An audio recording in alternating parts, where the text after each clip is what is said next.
magacayga waxaa la yiraahdaa Fartuun Cabdisalaan waxaan ka imid Muqdisho Soomaaliya waxaan ahay director Elman Peace and Human Rights Center waxaan ka shaqeynaa different area meelo kala duwan Soomaaliya Muqdisho iyo gobolada kale. Women's issues, as we know, are more than just women's issues. They're families' issues, they're economic issues, they're security issues, they're justice issues. And they matter to all of us, men as well as women, boys as well as girls, those of us who live in free countries, as well as those of us who don't. waxaan sameynaa waxaan la shaqeynaa horta haween badan waxaan qabanaa haweenka la xoogo waxaan rabnaa inaysan noqonin wax inta dhaca la iska aamuso ay noqoto wax laga hadlo si kuwa dambe loo ilaaliyo dhibaatada ayna sii badanin. Thank you for having us here, and also I would like to talk about on behalf of those women, so really fabulous women, and the work we do. It doesn't matter where we live, it's always the same.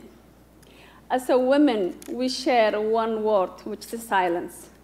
Whatever place we are, we're always quiet. We don't talk, we don't say anything.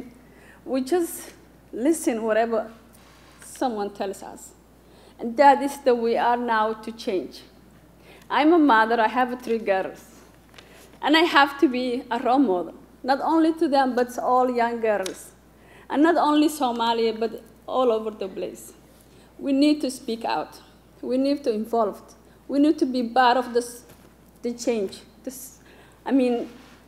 Politically, decision making.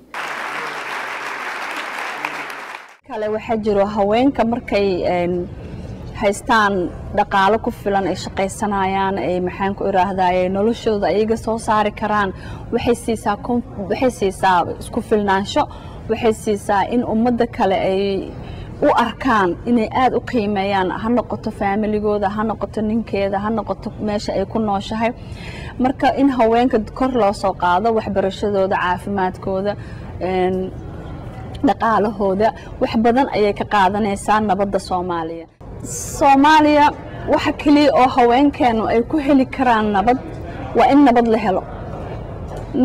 helo waa in dawladda lala shaqeeyo waa inaan helnaa dawlad na ilaalisa oo sharci kala dambeyn uu jiro waxa la xoogaa gabdhaha waxa la dilaa haweenka haddaan sharci jirin iyo kala dambeyn ma shaqeynayso marka waa inaan sharci helno iyo kala dambeyn sharcigan wuxuu ku imaan karaa inaan dawlad haysano.